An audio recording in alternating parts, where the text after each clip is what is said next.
बंदी छोड़ सतगुरु रामपाल जी महाराज जी की जय हो। सत्साई पुण्यात्माओं, मोबाइल की बैटरी डिस्चार्ज हो गई थी, जिस वजह से हम लाइव से डिस्कनेक्ट हो गए थे।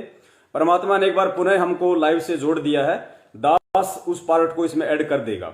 तो हमारा विषय चल रहा था कि इस लेटर में लिखा हुआ है कि इस दास के 4 संतान हैं, और जबकि गुरुदेव इस वीडियो में साक्षात कह रहे हैं कि इस दास के 4 संतान थी। सुनिए परमेश्वर के मुख कमल से।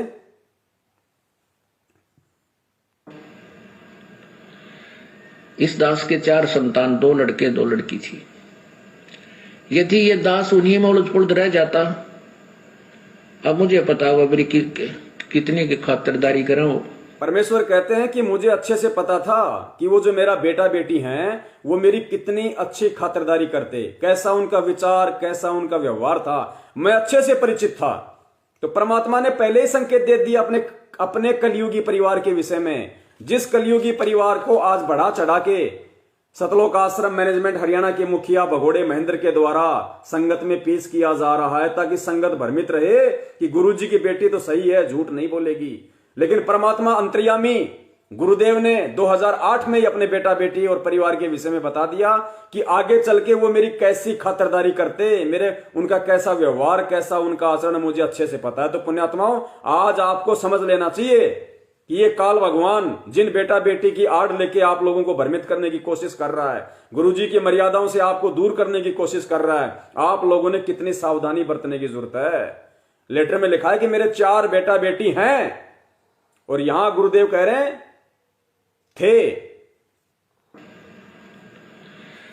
इस दास के 4 संतान, 2 लड़के 2 लड़की थी। यदि ये दास उन्हीं में उलझ पुलझ रह जाता, अब मुझे पता हुआ मेरी कितनी की खातिरदारी करें वो। खूब पता है मुझे वह क्या नेचर है उनका, कैसा उनका स्वभाव और क्या करते। अब परमात्मा के चरणों में आया हूं, मेरे लाखों चेले बेटा बेटी हो गए। अब एक को कहता हूं भाई जल जाना, 10 खड़े हो जाते हैं। ये क्या कारण है? क्योंकि मैंने परमात्मा की भक्ति का रटना लाई, और उस भक्ति की शक्ति से इन बच्चों में इतनी श्रद्धा बन गई, जब हाथों पर रखूं अपने गुरुदेव को, अपने पिता को। तो सुन लिया पुण्यात्माओं आपने लेटर को गुरुजी का बता के, और लेटर में क्या लिखा जा रहा है कि मेरे 4 संतान हैं, और स्वयं गुरुजी वीडियो में कह रहे हैं कि दास के 4 संतान थी, और मुझे उनके व्यवहार, उनके आचरण के विषय में अच्छे से पता था कि आगे चल के वो कैसा मेरी देखभाल करते, कैसी मेरी खातिरदारी करते, मुझे अच्छे से पता था उनके नेचर का। तो पुण्यात्माओं, भ्रमित मत होना, ये ज्ञान मार्ग है। जैसा परमात्मा ने भूमिका में बुलवाया था कि यदि इस भक्ति मार्ग में ज्ञान आधार नहीं तो सतलोक नहीं, और परमात्मा जबरदस्ती कान पकड़ के नहीं ले जाएगा। आगे चलिए, गोपीचंद भर्तरी की कथा के माध्यम से देखिए परिवार को किस कदर पेश किया जा रहा है। दास के पुराने परिवार में 2 पुत्र वीरेंद्र तथा मनोज तथा 2 पुत्री मंजू तथा अंजू, कुल 4 बच्चे हैं। अनारो देवी दास की धर्म पत्नी है। देखो पुण्यात्माओं, सतगुरुदेव जी ने सन 1995 में ही परिवार को त्याग दिया था, और आज क्या लिखा जा रहा है कि अनारो देवी दास की धर्म पत्नी है। अरे नालायको, आज सतगुरु रामपाल जी महाराज जी की बेटी के समान है वो। दास ने पिछले वीडियो में क्या कहा था कि पुण्यात्माओं, परमेश्वर के विशेष आशीर्वाद से दास इस संभोग क्रिया से दूर हो चुका है। परमेश्वर के आशीर्वाद से दास अपनी भक्तिमती के साथ में अब किसी प्रकार का कोई भी भोग विलास या शारीरिक संबंध नहीं है। दास ने अपनी भक्तिमती को अपनी बहन समझ लिया, क्योंकि हम दोनों एक ही परमात्मा के बच्चे हैं। अज्ञानता में हमने कुछ भी किया, लेकिन आज जब हमें ज्ञान हो गया कि जब हम दोनों आत्मा हैं, हमारा पिता एक है, और हम दोनों उस पिता से नाम दीक्षित हैं। नाम दीक्षा लेने के बाद में उसी बाप ने तुझे बेटी कहा, मुझे बेटा कहा, तो हम दोनों भाई बहन हो गए। आज से हम ये क्रिया नहीं करेंगे। पुण्यात्मा, उसी दिन से हमने इस कुकर्म को त्याग दिया और हमने भाई बहन का रिश्ता बना लिया। तो सोचो, परम पिता परमेश्वर जो एक पति की भूमिका में 8 सितंबर 1951 से धरती पे प्रकट है, और 1995 में संत रामपाल जी महाराज जी ने उस कलयुगी परिवार को त्याग दिया। किसी भी प्रकार का कोई संबंध अनारो देवी के साथ नहीं रहा। तो क्या वो परमात्मा आज ये कहेगा कि अनारो देवी दास की धर्म पत्नी है? अरे आज तो अनारो देवी संत रामपाल जी की बेटी है, बेटी। पुण्यात्माओं, कितना बड़ा ठग, कितना बड़ा जाल इस काल ने इस लेटर के माध्यम से संगत में भिजवाया है। और फिर कहते हैं कि इस लेटर को एक जब भी कभी भक्ति से मन हटे तो एक बार लेटर को पढ़ लेना, इसको मन शांत हो जाएगा। और कितनी घटिया बातें लिखी गई है। क्या अनारो देवी संत रामपाल जी महाराज जी की आज के दिन धर्मपत्नी है? क्या है वो धर्मपत्नी?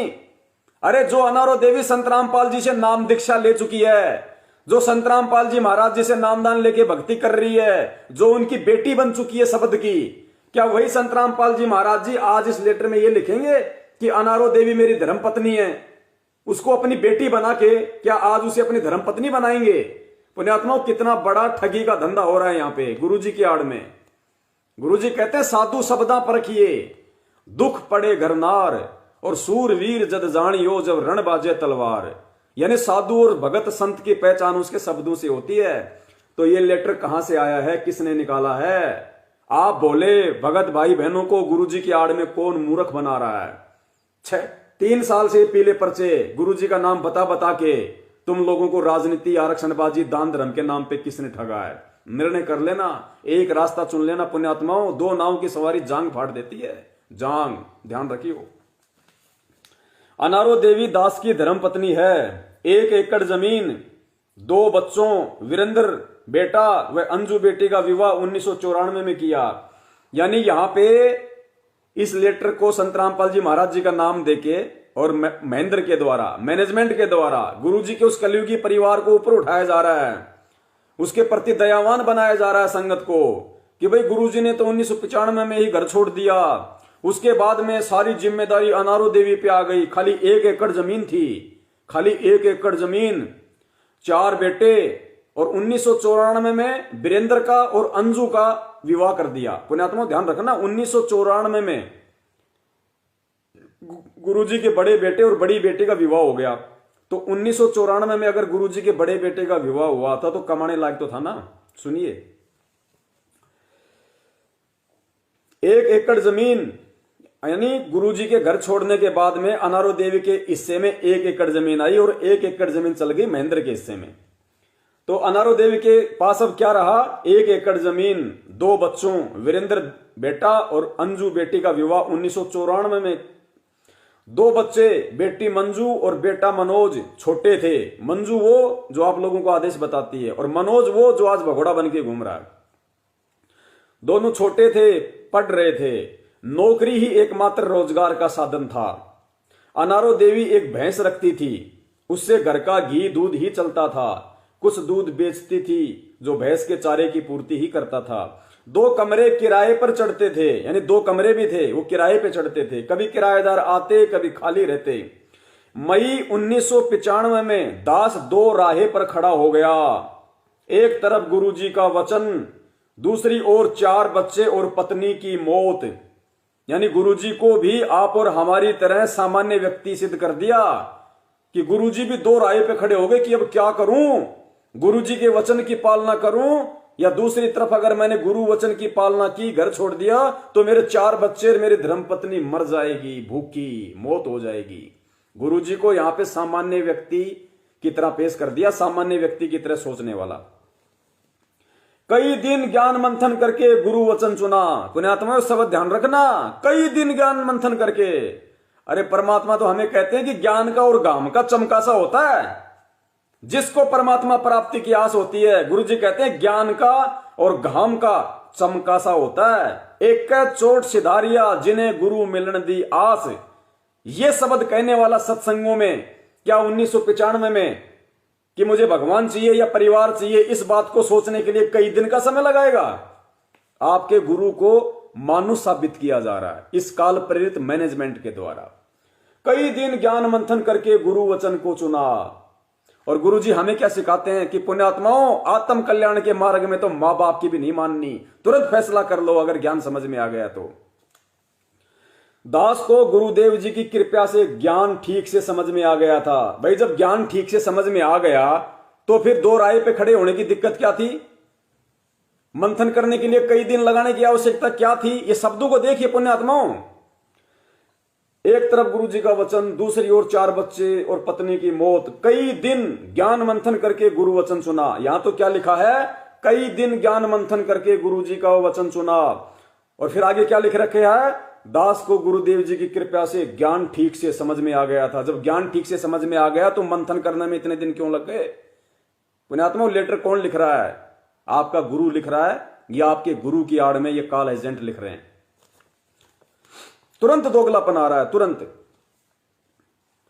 कई दिन ज्ञान मंथन करके गुरु वचन सुना। दास को गुरुदेव की कृपा से ज्ञान ठीक से समझ में आ गया था। फिर तनख्वाह सैलरी से 50% दान धर्म गुरु जी की आज्ञा अनुसार करने लगा। अन्य सत्संगी कहते कि भगत जी ऐसे कैसे काम चलेगा, बच्चों की ओर भी देख। दास धुन का पक्का है, जिस कार्य को करने की ठान ली किसी की नहीं सुनी।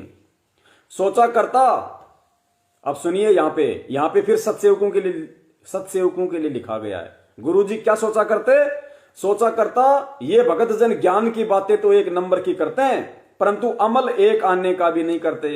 अब कोई ये तो साबित कर दे कि सत्सेवकों ने जो बात कही उस कौन सी बात पे अमल नहीं किया। सोचा करता ये भगत जन यानी ये सत्सेवक ज्ञान की बातें तो 1 नंबर की करते हैं, परंतु अमल एक आने का नहीं करते। वाणी तो ये कहती है कि गरीब सिर साटे की भक्ति है और कछु नहीं बात, सिर के साटे पाई ये अवगत अलखनाथ। ये दान करने वालों को दान करने से मना करते हैं। भाई हम दान करने वाले को दान करने से मना नहीं करते, हमने कभी मना नहीं किया, लेकिन हम दान करने वालों को ये कह के मना करते हैं कि दान केवल सुपात्र के हाथ में दो, और सुपात्र केवल गुरुजी हैं। मैनेजमेंट सुपात्र नहीं है। गुरुजी की बेटा बेटी भाई बंधु परिवार रिश्तेदार अनारो माई ये सुपात्र नहीं है। हमने कभी भी दान देने के लिए मना नहीं किया। हमने कहा कि दान दो जब गुरुदेव आ जाएं उनके हाथों में दो, ताकि सुपात्र को दान दोगे तो तुम्हारे कर्म बनेंगे और इन कुपात्रों को दान दोगे तो तुम्हारे कर्म बिगड़ेंगे। हमने ये कहा है। ये दान करने वालों को दान से मना करते हैं। परमात्मा सिर दान करने से मिल जाए तो भी प्राप्त करना चाहिए। ये नकली भगत हैं। सत्सेवकों के लिए कहा गया है कि ये नकली भगत हैं। दास दोनों हाथों से दान करता था, यानी गुरुजी कह रहे हैं कि मैं दोनों हाथों से दान करता था, और ये दान करने के लिए मना कर रहे हैं। कोई तो बता दो अगर गुरुजी ने किसी भगत को दान किया हो तो, गुरुजी ने किसी भी व्यक्ति को दान दिया हो तो। अरे गुरुजी ने अगर दान किया था तो अपने गुरुदेव को किया था। यहां लिखा गया, मतलब पुण्यात्माओं आप लोगों को किस कदर गुरुजी का नाम लेके भ्रमित किया जा रहा है कि देखो भक्तों, गुरुजी भी कहते थे कि मैं दोनों हाथों से दान करता था और तुम आज दान करने से डर रहे हो। तो ये आप लोगों को फंसाने का तरीका यहां पे मैनेजमेंट का गुरुजी की आड़ में, कि यहां पे गुरुजी की तरफ से लिखा हुआ बताया है कि मैं रामपाल दास तो दोनों हाथों से दान करता था। अरे लेकिन गुरुदेव अपने गुरु के हाथों में दान करते थे, ठीक ठिकाने दान करते थे। गुरुदेव ने कभी किसी मैनेजमेंट को दान नहीं किया, गुरुदेव ने कभी किसी कुपात्र को दान नहीं दिया, इसलिए दोनों हाथों से दान करते थे, वो सही था। पुण्यात्माओं इनकी एक एक हरकत का परमात्मा पोस्टमार्टम करवाएंगे।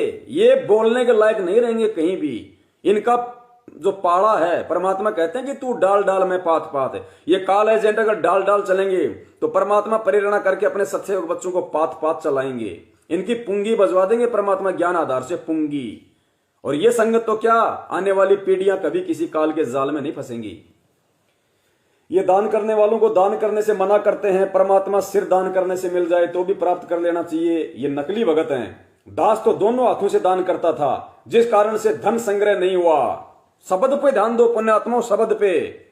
यहां गुरुजी की तरफ से लिखा गया बताया है, यानी दास अगर सीधे रूप में कहे तो सतगुरु रामपाल जी महाराज जी ये कह रहे हैं कि दास तो दोनों हाथों से दान करता था, जिस कारण से धन संग्रह नहीं हुआ। यानी आपके गुरुजी के प्रति ये लोग ये दर्शा रहे हैं कि संत रामपाल जी तो धन संग्रह करना चाहते थे, लेकिन वो धन संग्रह नहीं कर पाए क्योंकि दान ज्यादा करते थे। क्या हमारे गुरुदेव कभी दान संग्रह करने की सोची थी उन्होंने? अरे जो परमेश्वर हमें ये कह रहा है, जो गुरुदेव हमें ये पाठ पढ़ाता है कि भाई साईं इतना दीजियो जिसमें कुटुंब समाए और हम भी भूखे ना रहें साधु न भूख हो जाए, वो परमात्मा ये कहेगा कि मैं दान ज्यादा करता था इसलिए मैं धन संग्रह नहीं कर पाया, पैसा नहीं जोड़ पाया। पुण्यात्माओं कहां हमारे गुरुदेव को खड़ा किया जा रहा है? एक आम और घटिया व्यक्ति की श्रेणी में जो अध्यात्म से कोसों दूर हो, ऐसे व्यक्ति की सोच को गुरुदेव की सोच बना के इस 8 पेज के PDF लेटर में दर्शाया जा रहा है। ये आप सभी संगत वालों के मुंह पे तमाचा है, तमाचा काल का। अब भी नहीं सुधरे पुण्यात्मा, परमात्मा सारा नहीं देगा। जिस कारण से मैं धन संग्रह नहीं हुआ, जब दास ने घर त्यागा उस समय शायद 2000 रुपए अनारो देवी के पास होंगे, वे भी दास से छुपा कर रखे होंगे। मई 1995 में दास ने घर त्याग दिया और परमेश्वर की मजदूरी में लग गया। उसके बाद मुड़कर नहीं देखा पीछा फिर के, जिस कारण से आज ये सतगुरु का बाग लग गया। लाखों पुण्यात्माएं अपने परमपिता परमेश्वर कबीर जी की पहचान हो गई। अब देखो पुण्यात्मा पीछे क्या लिखा हुआ है। मई 1995 में दास ने घर त्याग दिया और परमेश्वर की मजदूरी में लग गया। उसके बाद मुड़कर नहीं देखा पीछा फिर के। फिर क्यों भाई ये कहा जाता है कि गुरुजी का फोन आ रहा घर पे, मेरी बेटी मंजू, कौन बोल रहा है मेरी पोती। आज गुरुजी पीछे मुड़ के क्यों देख रहे हैं भैया, जब घर को 1995 में त्याग दिया, कोई संपर्क ही नहीं उन मनवस लोगों से। और इसका सबसे बड़ा उदाहरण दास का आपको ये देता है। ये परमपिता परमेश्वर सतगुरु रामपाल जी महाराज जी का सन 2013 बरवाला कांड से 1 साल पहले का ये उनका राशन कार्ड परमात्मा ने सबको बाहर निकाल रखा है। केवल एक अपना नाम लिखा रखा है, रामपाल दास, और कोई नाम नहीं है इसके अंदर।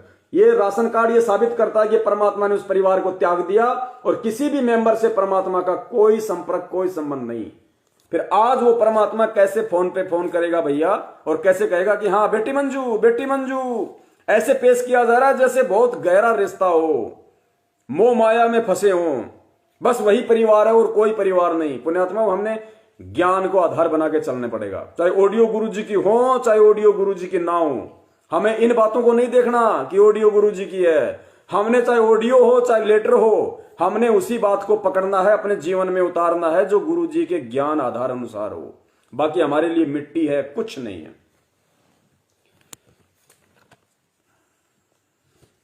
इसको पकड़ना जरा सा सही है।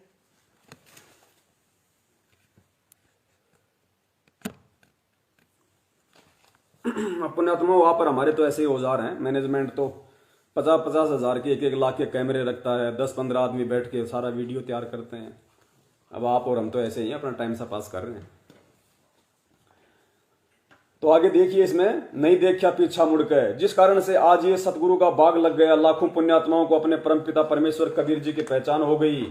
आगे तो गिनती भी नहीं कितने जीवों का पहाड़ जैसा कष्ट जन्म मरण का कहर समाप्त होगा, जिसका श्रेय पुराने परिवार को जाता है। ये लो जी, इस परिवार के प्रति ठप्पा लगा दिया।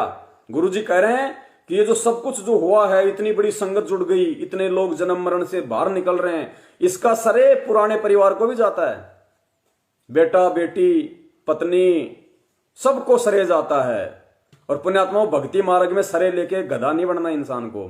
अब देखिए कैसे आप लोगों को, यानी संगत को धीरे धीरे इस लेटर के माध्यम से मूर्ख बनाए जाने की प्रोसीजर शुरू है।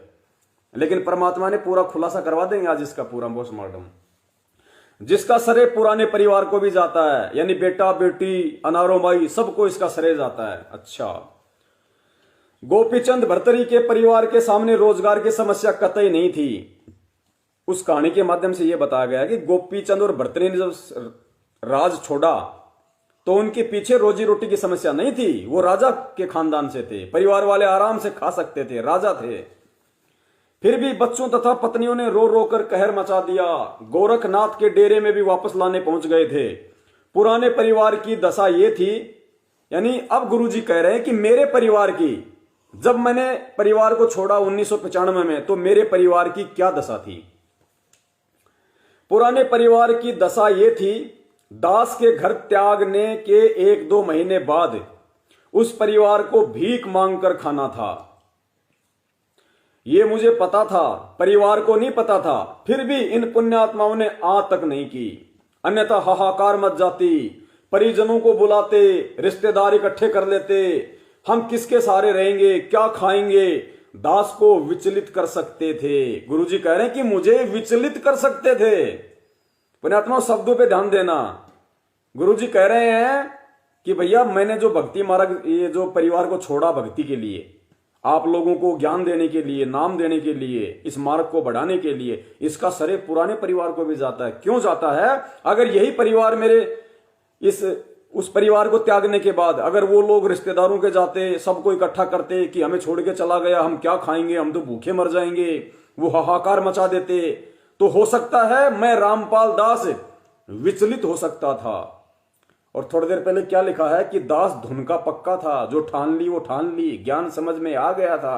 और नीचे लिख रहे हैं कि मैं विचलित हो सकता था। ये दोगले वचन किसके हैं पुण्यात्माओं? अरे जिसने ठान ली, जिसको ज्ञान समझ में आ गया, जिसने अपना एक मार्ग चुन लिया, वो आगे ये लिखेगा कि मैं विचलित हो सकता था। विश्वास ही नहीं, बिल्कुल ऐसा दर्शा दिया गया जैसे बिल्कुल दो नावों की सवारी।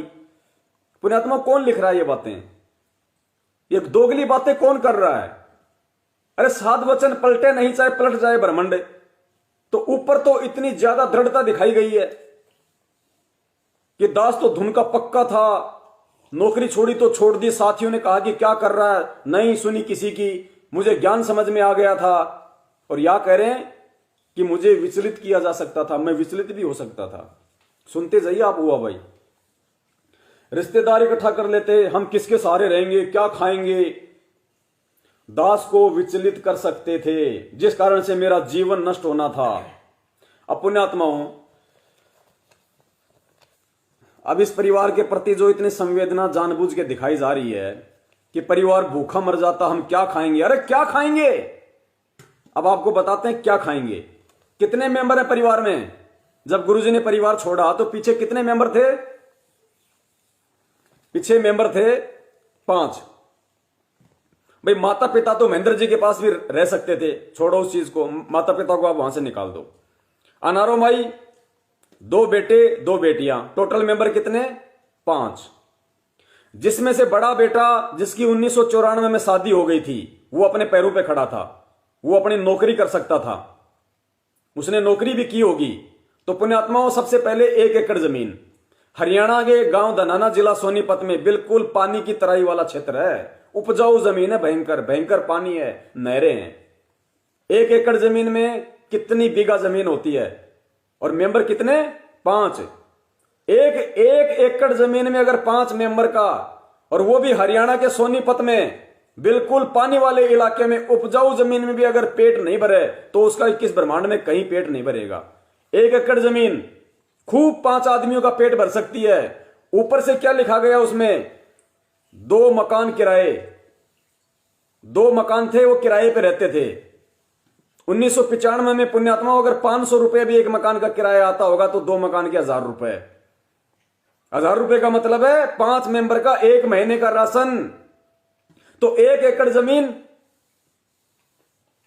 2 मकान किराए पे, बड़ा बेटा नौकरी करने वाला, 1 भैंस। पुण्यात्मा, वो परिवार भी अगर भूखा मरेगा तो फिर ये पूरी दुनिया ही भूखी मरेगी। फिर अब आप खुद आइडिया लगा लो। ऐसी स्थिति तो आज संगत में 90% लोगों की भी नहीं है, और वो भी ये नहीं कह सकते कि ये भक्ति करने के बाद हम भूखे मरेंगे। तो देख लो कितना मूर्ख बनाया जा रहा है। ऐसे परिवार को भी ये लिखा जा रहा है कि भूखे मर जाते, मरने की नौबत आ जाती। जिसके पास 3 एकड़ जमीन हो, बड़ा बेटा कमाने वाला हो, खुद की भैंस हो, 2-2 मकान किराए पे हो, वो भी अगर भूखा मरेगा, और गुरुजी लिखेंगे फिर ये बात।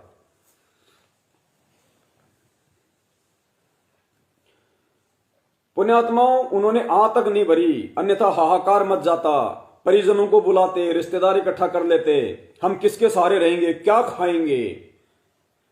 दास को विचलित कर सकते थे, जिस कारण मेरा जीवन नष्ट हो जाता, इस परिवार का भी मानव जीवन व्यर्थ जाता। आप संगत का आज ये जो बाग लगा है ये नहीं लग पाता, आपका जीवन नष्ट हो जाता। पुराने परिवार का आपके ऊपर जो बहुत बड़ा उपकार है, भाई हमारे ऊपर कोई उपकार नहीं है पुराने परिवार का। अगर कोई माने तो माने, इसमें गुरुजी की तरफ से लिखा गया है कि मेरे पुराने परिवार का, यानी मेरे बेटा बेटी का, अनारो माई का, आप लोगों के ऊपर बहुत बड़ा उपकार है।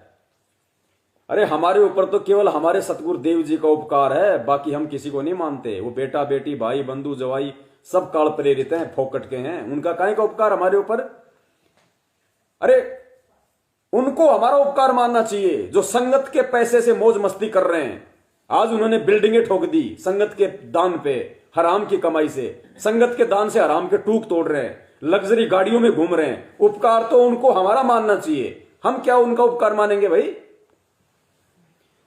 पुराने परिवार का आपके ऊपर जो बहुत बड़ा उपकार है, दास तो इस पुराने परिवार का सदा ऋणी रहेगा। ये लो जी, सारी ऐसी तैसी कर दी भक्ति की, और इस लेटर को संगत में बांट रहे हैं। इन नालायकों को डूब के मर जाना चाहिए। परमपिता परमेश्वर सतगुरु रामपाल जी महाराज जी ये लिख रहे हैं कि मैं तो उस परिवार का हमेशा ऋणी रहूंगा, और ये नालायक उस परमात्मा को अपना ऋणी बना के और फिर ये संगत, ये लेटर पूरी संगत में बांट रहे हैं।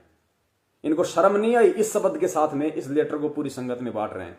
अरे आराम खोरो, तुम्हें परमात्मा ने नाम दे दिया, भजन दे दिया, सत्संग दे दिया, काल जाल से बाहर निकलने का मंत्र दे दिया। अरे ऋणी तो तुम हो परमात्मा के, तुम्हें ऋणी होना चाहिए उस परमात्मा का।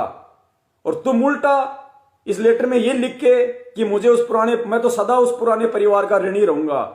ये तो इसी दिन मर गए परिवार वाले, ये इसी दिन मर गए, उसी दिन मर गए थे जिस दिन ये लेटर इन्होंने अपने हाथों से लिखा था। ये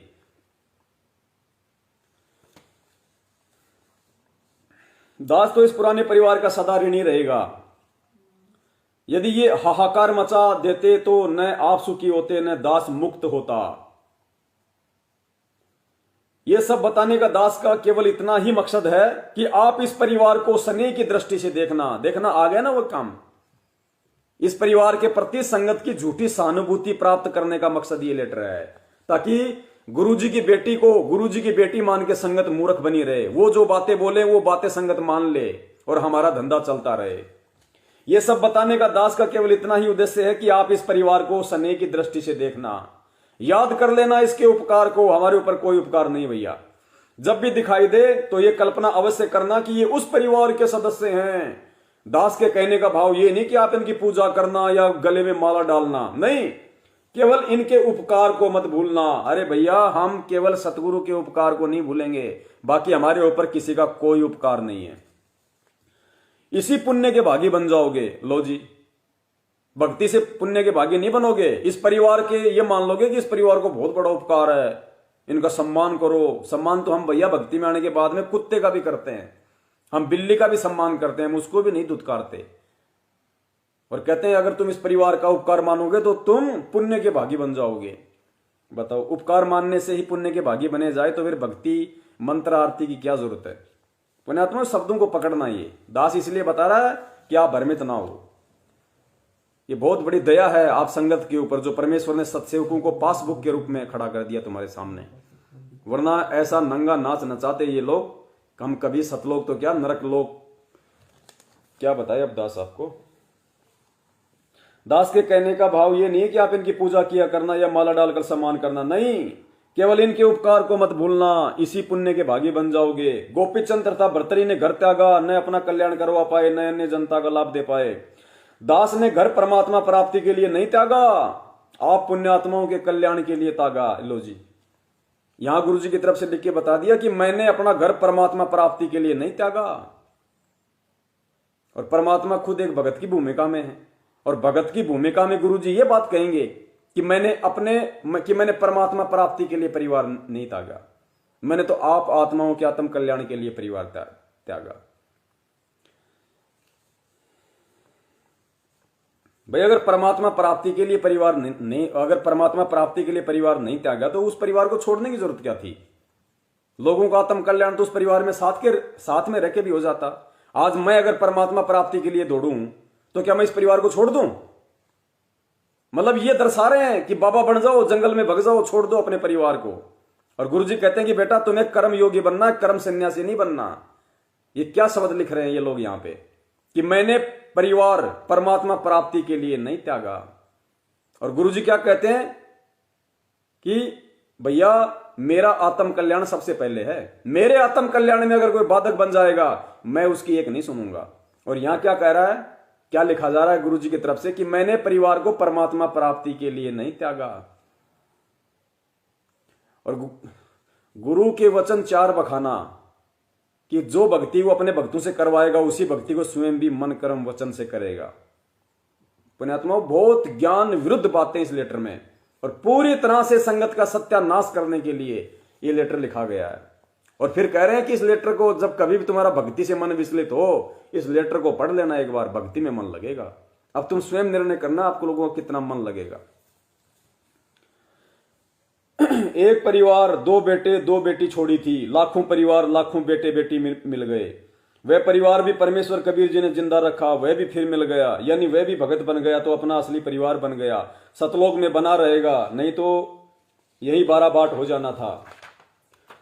सर्व संगत से निवेदन है कि इस पत्र को अमर कथा मानकर सुरक्षित रखना। ये लो जी, इस ज्ञान गंगा में जो सृष्टि रचना है वो अमर कथा नहीं है, अब ये अमर कथा है। मंजू की महिमा, अनारों की महिमा, महेंद्र की महिमा, वो अमर कथा हो गई। अब ये सृष्टि रचना अमर कथा नहीं है। अब अमर कथा क्या हो गई कि संत रामपाल जी महाराज जी के पुराने परिवार के आगे हाथ जोड़ो, उनका सम्मान करो, उनको स्नेह की दृष्टि से देखो कि अगर ये परिवार अगर ना होता तो हमारा आत्म कल्याण नहीं होता। अब वो अमर कथा हो गई, ये लेटर अमर कथा हो गया, इसमें कितनी गंध भरी हुई है और ये अमर कथा हो गई। पुण्यात्माओं सोचो कहां लेके आपको ले जाया जा रहा है। सर्व संगत से निवेदन है इस पत्र को अमर कथा मानकर सुरक्षित रखना। जब मन काल का एजेंट परेशान करे तो इसे पढ़ लेना, मन की परेशानी दूर हो जाएगी।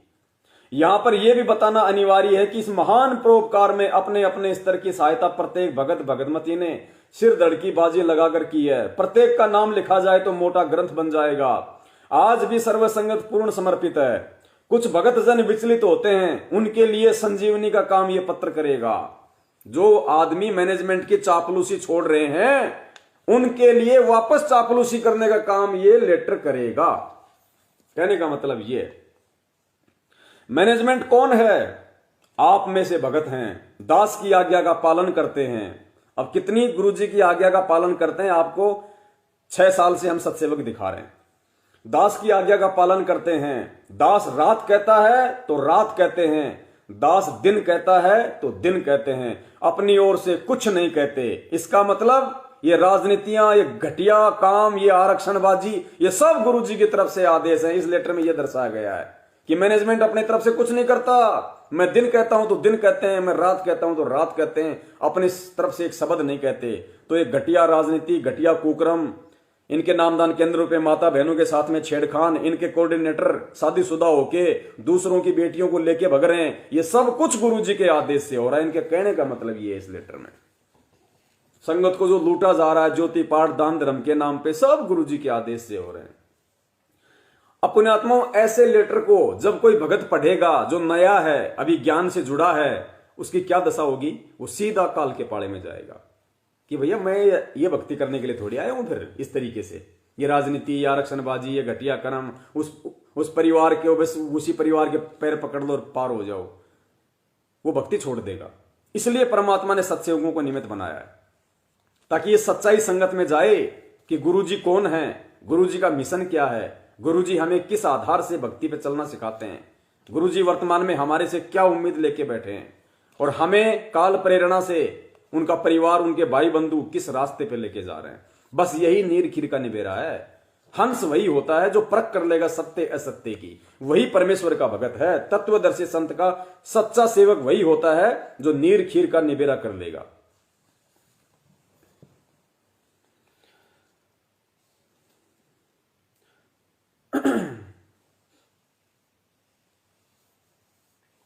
जैसे किरका जहर का रंग हो रही हो, कहो कौन तेज खाए राम रंग हो रही हो।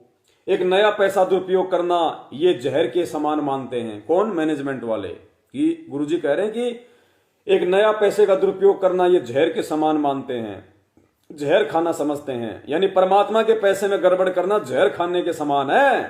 तो भाई फिर ये बताओ, राजस्थान के गैंगस्टर आनंदपाल सिंह जो गुंडा था, जो पुलिस एनकाउंटर में मारा गया था, उसकी सीबीआई जांच के लिए राजपूत करणी सेना को, उन जगत वालों को 5 लाख रुपए भक्तों का दान दिया गया। क्या वो दुरुपयोग नहीं था? 16 लाख प्लस 5 लाख रुपया हरियाणा के जाट आरक्षण में सन 2016 में दिया गया। क्या वो पैसे का दुरुपयोग नहीं था? 5 लाख हिसार में कांग्रेस की रैली में दिया गया, किसान रैली में, क्या वो पैसे का दुरुपयोग नहीं था? करोड़ों रुपए धरने प्रदर्शन रैलियों में ज्ञापन देने में इन्होंने खर्च कर दिए, क्या वो पैसा दुरुपयोग नहीं हुआ? आज ये हरामखोर 16-16 लाख 20-20 लाख की लग्जरी गाड़ियों में घूम रहे संगत के दान पे, क्या ये पैसे का दुरुपयोग नहीं है? पुण्यात्माओं, आज संगत को ज्योति पाठ और दान के नाम पे लूटा जा रहा है, क्या ये पैसे का दुरुपयोग नहीं है? आप लोग आंखें खोलो संगत वालों, कहां घूम रहे हो? बहुत बुरी स्थिति हो जाएगी आने वाले समय में। वही बचेगा जो परमेश्वर की शरण में होगा। आप चाहे कितने भगत बने फिरो अपने आप में, कितना ही संत रामपाल जी का भगत कहो अपने आप को, अगर ज्ञान को आधार नहीं बनाया और गुरु जी के प्रत्येक वचन की पालना करके भक्ति मार्ग पे नहीं चले, आपका कहीं ठोर ठिकाना नहीं है। सत्सेवकों की संगति यदि भक्ति पे बने रहना है, भक्ति पे गुरु जी के जेल से आने तक यदि आपको बच के रहना है, सत्सेवकों की संगति आपको करनी पड़ेगी। आपको ज्ञान आधार से चलना पड़ेगा, वरना चाहे आज निकलो चाहे कल निकलो, परमात्मा कभी पीछे से नहीं पकड़ेगा। जहर का एक कण ही बुरा हाल कर देता है, अधिक खाना क्या करेगा सबको पता है। समय आने पर आपको सब पता चल जाएगा कि दास कौन है। आप केवल कबीर जी का वफादार कुत्ता दास को मानकर चलो, जो भोग भोग कर आप धनी लोगों को जगा रहा है, चोरी होने से बचा रहा है, जागते रहना, नाम का जाप करते रहना। अब देखो कितनी घटिया बात यहां पे लिखी गई है। पुण्यात्माओं, ये शब्द से ही हमने सारी चीजें समझनी पड़ेंगी। क्या लिखा गया है? समय आने पर आप सबको पता चल जाएगा कि दास कौन है, यानी रामपाल दास कौन है। समय आने पे आप सबको पता चल जाएगा। आप केवल, यानी संगत को आदेश दे रहे हैं गुरु जी अपने लिए कि आप केवल मुझे कबीर जी का वफादार कुत्ता मानकर चलो। पुण्यात्मा, ये क्या लिखा जा रहा है? क्या लिखा जा रहा है यहां पे? गुरु जी की तरफ से लिखा हुआ बता रहे हैं ये कि गुरु जी कह रहे हैं कि आप मुझ रामपाल दास को कबीर जी का कुत्ता मान के चलो, बस। और परमेश्वर क्या कह रहे हैं पुण्यात्माओं कि ये तुम्हारी रिहर्सल हो रही है यहां पे। गुरु मानुष कर जानते ते नर कहिए अंध, ओमे दुखी संसार में आगे काल के फंद। यहां गुरु जी की तरफ से खुद लिखा हुआ कह रहे हैं, यानी गुरु जी कह रहे हैं कि आप मुझे केवल कबीर परमात्मा का कुत्ता मान के चलो, कबीर परमात्मा का कुत्ता मान के चलो, कबीर परमात्मा का कुत्ता मान के चलो। और गुरुजी हमें क्या बता रहे हैं? गुरुजी हमें क्या बताते हैं सत्संगों में कि मुझ रामपाल दास को क्या मान के चलना पड़ेगा, और फिर निर्णय करना इस पीले पत्थर में और गुरुजी के इस सत्संग में। और एक नहीं, परमात्मा ने सैकड़ों बार जब भी ये जिक्र आया है गुरु और परमात्मा के स्थान को लेके, तो गुरु जी ने सदा यही कहा है कि आपको गुरु को परमात्मा मान के चलना पड़ेगा। और यहां कह रहा है कि गुरु को कुत्ता मान के चलो। यहां गुरु जी कह रहे हैं कि गुरु को परमात्मा मान के चलो, और यहां इस लेटर में मैनेजमेंट लिख रहा है कि गुरु जी को, यानी संत रामपाल जी को कुत्ता मान के चलो, और महेंद्र भगोड़े को भगवान। पुण्यात्मा, मर जाना चाहिए आप लोगों को ये लेटर अगर तुमने पढ़ के अगर इसको आग नहीं लगाई, अगर मैनेजमेंट वालों को अगर तुमने ज्ञान आधार से जूते नहीं मारे। पैर के जूते की बात नहीं कर रहा दास, ज्ञान आधार वाले जूते की बात कर रहा है। यानी उनके प्रत्येक बात का यदि तुम ज्ञान से जवाब नहीं दोगे, सामना नहीं करोगे, तुम्हारा डूब के मर जाना उचित है। ये लेटर पढ़ने से, जिसमें मैनेजमेंट ने आपके गुरुजी को कुत्ता बना दिया, कुत्ता। और गुरुजी क्या कह रहे हैं?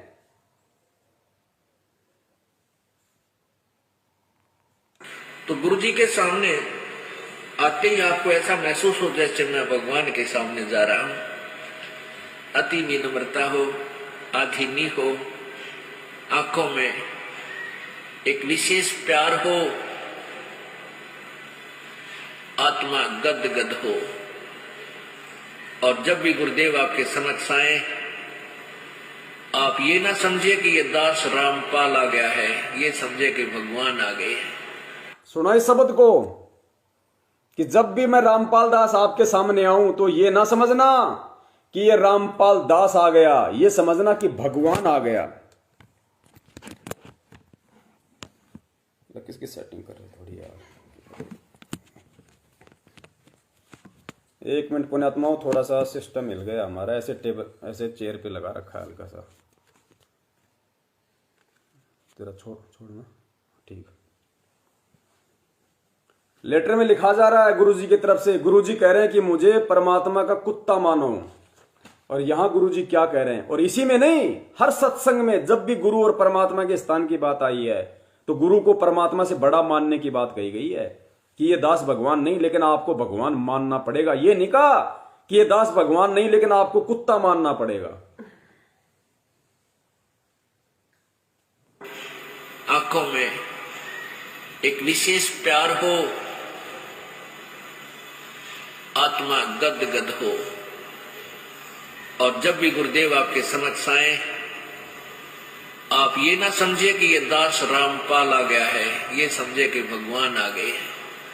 ये दास भगवान नहीं है, लेकिन आपकी रिहर्सल कराने के लिए ये एक कठपुतली, एक ड्रावा आपके सामने रखना पड़ेगा, खड़ा रहना पड़ेगा, ताकि आप जब परमात्मा आवे तो वहां कोई रिहर्सल में उनके सामने को जो वास्तविक आपकी परेड होगी उसमें कमी ना रह जाए। अब बताओ पुण्यात्मा, वो आपको कहां काल के जाल में फंसाया जा रहा है। इस लेटर के अनुसार तो हमें गुरुजी को कबीर जी का कुत्ता मानना पड़ेगा, और इस वीडियो के अनुसार हमें गुरुजी को भगवान मानना पड़ेगा, भगवान से बढ़ के मानना पड़ेगा। गुरु गोविंद दोनों खड़े काके लागू पाए, बलिहारी गुरु आपना जिन गोविंद दियो बताए। कबीर गुरु बड़े हैं गोविंद से, मन में देख विचार, हरि सुमरे सो रह गए गुरु भजे होए पार। कबीर सात दीप नो खंड में, गुरु से बड़ा न कोई, करता करे ना कर सके, गुरु करे सो होए।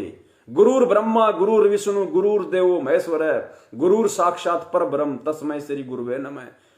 सतलोक आश्रम मैनेजमेंट हरियाणा ने पीला पर्चा संगत में भेज के गुरु जी को अपनी तरफ से कुत्ता बोल दिया, कुत्ता।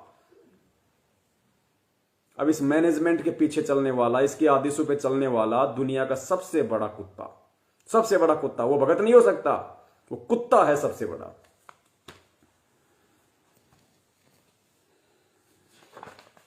आगे और भी बातें हैं, मैं नहीं पढ़ूंगा पुण्यात्माओं, क्योंकि परमात्मा कहते हैं ज्ञान का और गाम का चमका सा होता है, समझदार भगत को इतना ही काफी होता है। और आगे हमारा विषय था, अभी 2-3 दिन पहले जो हरियाणा के कैथल से कोई रणसिंह दास है और गुरुजी की जो कलयुगी बेटी है मंजू, उसके साथ उन दोनों की कोई बातचीत हो रही थी 20-25 मिनट की। दास चाहता था उस पर जिक्र करना, लेकिन दास अब उचित नहीं समझ रहा है, क्योंकि समय भी इतना नहीं है और हमें उन फालतू की बातों से कोई लेना देना भी नहीं है। क्योंकि जो लोग अपने गुरुजी को अपने जैसा मानुष समझेगा वही वर्तमान में उनको जेल से बाहर निकालने का ठेकेदार बनेगा, और वो व्यक्ति अपने कर्म फोड़ेगा। वो ये सोचता है कि मैं कोशिश करूंगा तो ही संत रामपाल जी जेल से बाहर आएंगे। ये उस व्यक्ति की सबसे बड़ी मूर्खता होगी। हम उनको बहुत पहले समझा चुके हैं कि भैया परमात्मा धरती पे प्रकट है, संत रामपाल जी कोई संत रामपाल जी नहीं है। आप और हमारी तरह कोई मां के पेट से जन्म लेके आया हुआ आम प्राणी नहीं है। गुरु को मानुष समझने की गलती मत करो। अरे जो परमात्मा हमें इस काल के जाल से जमानत करवा के नहीं, परमानेंट फ्री करवाने के लिए आए हैं। और परमेश्वर ने कहा कि बेटा कर ले गुरु वकील, मुकदमा भारी है। सबसे बड़ा मुकदमा तो ये है, और इस मुकदमे को लड़ने के लिए केवल सतगुरु ही एकमात्र वकील है किस ब्रह्मांड में। और तुम उस गुरु को जेल से बाहर निकलवाने के लिए तुम संगत से दान इकट्ठा करोगे, मैनेजमेंट की राह पे चलोगे, गुरु को मानुष साबित करोगे। परमात्मा ये होने देगा? कभी कभी नहीं। परमात्मा पहले भी जेल गए थे, लेकिन क्या किसी ने जमानत करवाई? अपने खुद के पर्सनल बॉन्ड पे परमेश्वर आए।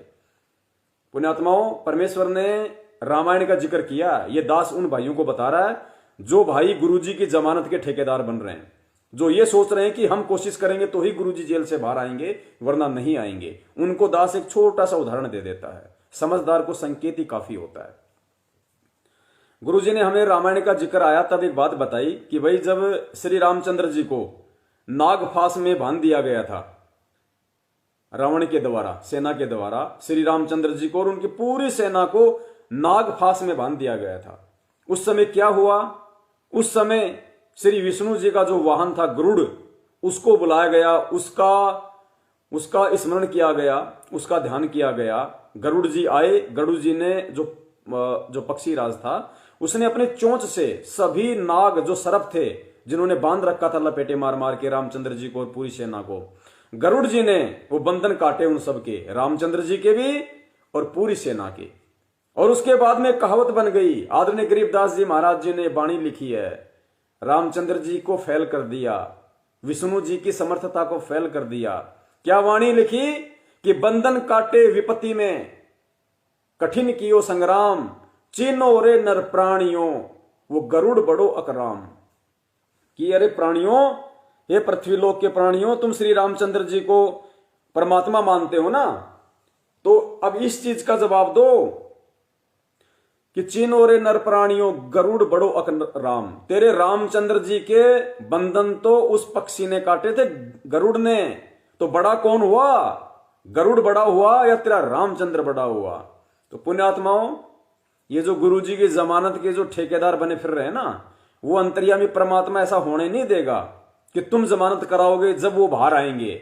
अगर तुम्हारे जमानत करवाने से, एक भगत के जमानत करवाने से अगर भगवान जेल से बाहर आ रहा है, आने वाला इतिहास दुत्कारेगा, ये भक्ति नहीं करेगा, ये कहेगा कि काहे का रामपाल, काहे का भगवान, चेलों ने तो जमानत करवा के जेल से बाहर निकलवाया, नहीं तो जेल में सड़ता। ये कहावत बन जाएगी जैसे आज रामचंद्र जी के लिए बन गई। उन्होंने कभी नहीं सोचा था कि ऐसी कहानी बन जाएगी, मेरी समर्थता पे बात आ जाएगी, एक पक्षी को मुझसे ज्यादा समर्थवान बताया जाएगा।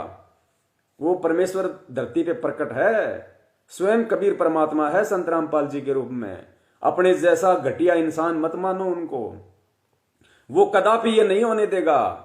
उसका क्या खेल है तुम नहीं समझ पा रहे, क्योंकि तुम उनको नहीं समझ पा रहे, तुम ज्ञान को आधार नहीं बना पा रहे। और तुम जिस तरह की भाषणबाजी ऑडियो डाल के संगत में कर रहे हो ना, मंजू के साथ या किसी और के साथ में, ये बहुत बड़ा तुम्हारे लिए विनाश का कारण बन जाएगी। तुम लोग अपने शब्दों से कितने लोगों को भड़का दोगे। दास के पास में फोन आया था पहले, मुझे पता नहीं, किसी बहन ने बताया, उस बहन के पास किसी मध्य प्रदेश के भगत ने फोन किया था। तो उस बहन ने बताया कि मध्य प्रदेश में विष्णु साहू को और कुछ लोगों को जान से मारने की प्लानिंग हो रही है, और वो लोग ये कह रहे हैं कि हमने रण सिंह की ऑडियो सुनी है, हमें रण सिंह का नंबर दो। अब बताओ, उसके शब्दों से प्रभावित होके अब उसमें भी आग लग गई। अब ये क्या है? ये प्रेम और एकता का मार्ग है भाई। अरे हम सत्सेवकों को देखो भाई, हम लोगों ने मार खाई है, इन लोगों के डंडे खाए हैं, हमने इनके जूते खाए हैं, एक बार नहीं, दो बार नहीं, कई बार खाए हैं, इनकी गालियां खाई हैं। लेकिन हम अपने परमपिता परमेश्वर सतगुरु रामपाल जी महाराज जी के तत्व ज्ञान पे आरूढ़ हैं कि हमारे बाप ने समर्थ होते हुए उसने दो दो बार जेल भोगी है, उसने पुलिस वालों की पिटाई सहन करी है, लोगों की गालियां सहन करी है, लेकिन किसी को उफ तक नहीं कहा। हमें गुरु को आदर्श मान के उनके पद चिन्हों पे चलना है। ये भक्ति मार्ग है, मार काट का मार्ग नहीं है, बदला लेने का मार्ग नहीं है, राग द्वेष ईर्ष्या का मार्ग नहीं है। तो पुण्यात्माओं, भक्ति मार्ग में सबके अपने अपने विचार हैं। जो जैसा करेगा अंत समय में वैसा ही अपना भोगेगा। हम ऐसे मनवश लोगों के बिल्कुल भी पक्ष में नहीं है, बिल्कुल भी साथ में नहीं है, जो गुरु जी की जमानत के ठेकेदार बने फिरते हैं बिना ज्ञान को समझे। हम तो ये प्रार्थना करते हैं कि हे परमपिता परमेश्वर, हम नीचों पे दया करना मालिक, आप हमारे सबसे बड़े वकील हो, आप ही हमारे सबसे बड़े जज हो। और परमात्मा, हम तो आपसे उम्मीद लगाए बैठे हैं परमेश्वर, हम जो इस काल रूपी जेल में बैठे हैं परमात्मा, हमारी जमानत आप करवाओ। आप हमें इस 21 ब्रह्मांड रूपी बड़ी जेल से निकालो परमात्मा। हम 2 कौड़ी के तुच्छ जीवों की क्या औकात जो हम आपकी जमानत करवा लें। तो पुण्यात्माओं, हमने ऐसा विचार तो मन में भी नहीं लाना, वरना हम उस परमात्मा के दोषी हो जाएंगे। परमात्मा के दोषी, ये सोचना भी परमात्मा को जीव मानना है। पुण्यात्माओं, ये ज्ञान आधार की भक्ति है, इसमें अगर अब की बार चूक गए दोबारा ये मौका नहीं मिलेगा। और जितने भी संगत वाले भगत भाई बहन दास को सुन रहे हैं, वीडियो देख रहे हैं, सभी से निवेदन है पुण्यात्माओं, हमारा काम था आप लोगों तक सच्चाई पहुंचाना। हमने सतगुरुदेव जी की प्रेरणा से, उनके आशीर्वाद से, सबूतों के सहित हमने इस लेटर का पर्दाफाश कर दिया, एक एक सच्चाई से आपको परिचित करवा दिया। लेटर में गुरु जी के क्या विचार लिखे बताए गए हैं और गुरु जी खुद अपने सत्संगों में क्या विचार आपको दे रहे हैं, दोनों चीजें आपके सामने रूबरू कर दी हैं। देखो, हमारा इससे आगे कोई काम नहीं है। अब अगर आपने अपना जीवन बचाना है, भक्ति बचानी है, तो आपने गुरु जी के ज्ञान को आधार बनाना है। और जो व्यक्ति गुरु के ज्ञान के अनुसार चल रहे हैं, और वर्तमान में केवल सत्सेवक ही परमेश्वर के ज्ञान को आधार बना के चल रहे हैं, और कोई भी व्यक्ति ज्ञान को आधार बना के नहीं चल रहा, ना सतलोक आश्रम मैनेजमेंट हरियाणा चल रहा, ना वो हिमाचल के कांगड़ा में जो गुरु बन के बैठ गया संजय, ना वो चल रहा, ना अपने कानपुर वाले रामचंद्र भाई हैं वो ज्ञान आधार से चल रहे, ना अपने पंजाब वाले जो करणदास जी हैं वो चल रहे, ना ये लॉर्ड बुद्धा फाउंडेशन वाले चल रहे। ये सब के सब लोग काल प्रेरित हैं और आपको भी उसी काल के खेमे में ले जाने की पूरी कोशिश करेंगे। हमारा मकसद केवल आपको सत्य से परिचित करवाना है। क्या नकली है, क्या असली है, क्या सही है, क्या गलत है, आपकी आंखों के सामने हमने सोशल मीडिया लाइव प्रोग्राम के माध्यम से रूबरू कर दिया है। और परमेश्वर की दया रही तो हर रविवार को रात्रि 8 बजे इसी प्रकार लाइव शंका समाधान के माध्यम से आप लोगों को रूबरू करते रहेंगे। और शंका समाधान जब भी आप YouTube पे जाओ, आप YouTube पे सीधा लिखो शंका समाधान हिंदी में, आपको सैकड़ों की संख्या में चैनल मिल जाएंगे। भगत भाई बहनों ने, सत्सेवकों ने हजारों की संख्या में वीडियो अपने अपने चैनलों पे डाल रखे हैं। आप उन चैनलों को देखो, सत्य असत्य से परिचित हो और उसके बाद में परमेश्वर के ज्ञान को आधार बना के सही रास्ता चुनो। गुरु जी के आने तक यदि आप इस भक्ति मार्ग पे जीवित रहना चाहते हो, बने रहना चाहते हो, तो केवल ज्ञान आधार ही एकमात्र सहारा है। इसके अलावा दूसरा कोई स्रोत नहीं है। मार्केट में कोई भी इंजेक्शन या टैबलेट नहीं मिलता है कि वो आप खा लोगे या खाते रहोगे तो आप भक्ति पे जीवित रहोगे। भक्ति पे जीवित रहने का एकमात्र आधार यदि वर्तमान में है तो केवल ज्ञान आधार है। और ज्ञान आधार यदि वर्तमान में किसी के पास है तो सतगुरुदेव जी के आशीर्वाद से सत्सेवकों के पास में है। सत्सेवकों के साथ बने रहिए, परमेश्वर के ज्ञान आधार से चलते रहिए, परमात्मा को परमात्मा मान के भक्ति पे लगे रहिए। ये भक्ति विश्वास की है। अब ये ना समझना कि गुरुजी 6 साल हो गए नहीं आ रहे, गुरुजी 2 साल नहीं आए, 10 साल नहीं आए। ये परमेश्वर की अपनी मर्जी है। वो चाहे 50 साल ना आए, वो उनकी अपनी मर्जी है। हम बोलने वाले कुछ नहीं होते इसमें। हमें यदि समझ में आ गया कि धरती पे पूर्ण परमात्मा के रूप में संत रामपाल जी महाराज जी प्रकट हैं, तो उसके बाद हमें निसंशय हो जाना चाहिए भक्ति और भगवान को लेके। आज से पहले हमें क्या पता था भाई? क्या सतलोक है, क्या मंत्र है, क्या भक्ति है, क्या रमेणी, कुछ पता था क्या? परमात्मा ने हमारा हाथ पकड़ा, भक्ति से जोड़ा, अपनी पहचान करवाई, तो आज हमें पता चला कि हम तो अनंत युगों से भटक रहे थे। सतलोक जाने के लिए हमें हमेशा काल प्रेरित संतों ने भटकाया, भरमाया। आज हमारा हाथ भगवान ने पकड़ लिया, परमात्मा ने पकड़ लिया, सतलोक की जानकारी करवाई। हमें आज से पहले तो नहीं पता था, और जैसे पता चला तो अब हम सचेत हो गए। तो पुण्यात्माओं, जैसे हमें आज से पहले नहीं पता था, गुरु जी ने अपने शरण में लेके हमें जानकारी करवाई, ठीक इसी प्रकार हमें सतलोक में वो परमात्मा कब लेके जाएगा, कौन से जन्म में लेके जाएगा, कौन से युग में लेके जाएगा, कब लेके जाएगा, ये काम सतगुरु रामपाल जी महाराज जी का है, उस पूर्ण परमात्मा का है। हमें आगे टेंशन नहीं होनी चाहिए कि हम सतलोक कब जाएंगे। हमें टेंशन होनी चाहिए कि सतलोक जाने के लिए जो भक्ति परमेश्वर ने हमें दी है, जो मर्यादा हमें दी है, उसका हमने पूरी तरह से पालन करना है। गुरु के एक एक वचन का हमने ध्यान रखना है। किसी भी काल एजेंट व्यक्ति के बहकाव में नहीं आना। किसी भी व्यक्ति को ये सोच के कि ये गुरु जी की बेटी है, बेटा है, पत्नी है, भाई है, हमें किसी के संपर्क में हमें फालतू में रहना ही नहीं है। उनकी किसी भी बात का हमने अनुसरण करना ही नहीं है। हमने केवल अपने गुरुदेव ने जो बातें बता दी, जो सत्संग दे दिए, कौन सी कमी छोड़ दी और क्या चाहिए हमें। जो आत्मा की प्यास थी, जो आत्मा का आहार था, वो सत्संग परमेश्वर ने दे दिया। जपने के लिए मंत्र दे दिए, सब कुछ दे दिए पुण्यात्माओं। अब हमने केवल अपने गुरु पे विश्वास करना है, अपने परमेश्वर को परमेश्वर मान के हमने भक्ति करनी है। मान लीजिए गुरुजी 10 साल जेल से बाहर ना आए, गुरुजी 15 साल जेल से बाहर ना आए, और उससे पहले यदि मुझ पवन दास के प्राण निकल गए, या आप में से किसी भगत भाई ने शरीर छोड़ दिया, शरीर छोड़ते समय हमारे अंदर -% भी ये भाव नहीं आना चाहिए कि गुरुजी तो जेल में है, मेरा शरीर छूट गया, मुझे तो वो मंत्र नहीं मिला, मुझे वो मंत्र नहीं मिला, मेरा मोक्ष कैसे होगा। इतना सोचा तो भी गया काल के खेमे में। इतना सोचो कि भगवान ने शरण में ले लिया। अरे अनंत युगों से परमात्मा हमें शरण में लेते आ रहे हैं कि साधु सेती मस्करी चोरा नाल खुशाल, मल अखाड़ा जीतेंगे युगों युगों के माल। परमात्मा की शरण में हम कोई पहली बार नहीं आए, पता नहीं कितने युग बीत गए हमें शरण में लेते लेते। परमात्मा ने लाखों करोड़ों बार परमात्मा आप और हमें शरण में ले चुके हैं। यही मंत्र, यही आरती, यही भजन, यही सुमरण, वही सतलोक की जानकारी दे रहे हैं, लेकिन हम नहीं जा पाए। हमने अंत में या तो परमात्मा को त्याग दिया, इस मार्ग को त्याग दिया, क्योंकि हम ज्ञान को आधार नहीं बना पाए। तो पुण्यात्माओं, आप लोग ये गारंटी ना मानो कि हम इसी जन्म में सतलोक चले जाएंगे। ये काम परमात्मा का है, वो इस जन्म में लेके जाएगा, अगले जन्म में लेके जाएगा, या 100 जन्म बाद में लेके जाएगा। हमें इस चीज की टेंशन नहीं होनी चाहिए। हमें अगर किसी चीज की टेंशन होनी चाहिए तो ये होनी चाहिए कि गुरु के प्रति किसी भी तरह से मेरा विश्वास डगमग ना हो जाए। किसी भी प्रकार से कोई भी काल का एजेंट गुरु जी के ज्ञान को आधार ना बनाने के चलते मुझे ठग ना ले। मेरे से कोई परमात्मा की मर्यादाओं का हनन न करवा दे। हमें केवल इन बातों का ध्यान रखना है पुण्यात्मा, बाकी काम परमेश्वर का है। और जब आएंगे तो पूरी दुनिया देखेगी। कबीर सागर का एक एक वचन सत्य है, परमेश्वर का झूठ नहीं हो सकता। वो साध वचन है, वो पलट नहीं सकता। 12वें पंथ हम ही चलावें, खुद ही चल के आया भगवान संत रामपाल जी के रूप में। जेल से बाहर भी आएगा, सारे काम करेगा। जो जो कबीर सागर में लिखा है, पूरे विश्व में एक रस भक्ति होगी, सारे देशों की सीमाएं समाप्त होंगी, टुकड़ों में देश बने रहेंगे, ये सैनिक सब हट जाएंगे, सीमाएं सब टूट जाएंगी। ऐसा होगा जैसे दो भाई एक माँ जाए होते हैं, ऐसे दो देश हो जाएंगे।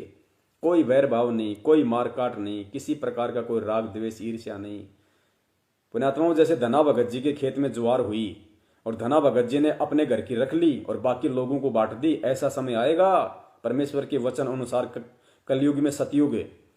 कोई भूखा नहीं मरेगा परमेश्वर का बच्चा। जिसके घर में 10 क्विंटल हो गए, उसको 5 क्विंटल की जरूरत है, 5 क्विंटल परमात्मा के बच्चों को मुफ्त में दिया करेगा। ले भाई, ले जा अपने घर पे, मालिक का भाई, मेरा क्या है, परमात्मा ने दिया भाई। जैसे धना भगत ने पूरे गांव को ज्वार दे दी फ्री में। वो समय आएगा, वो प्रेम भाव बढ़ेगा।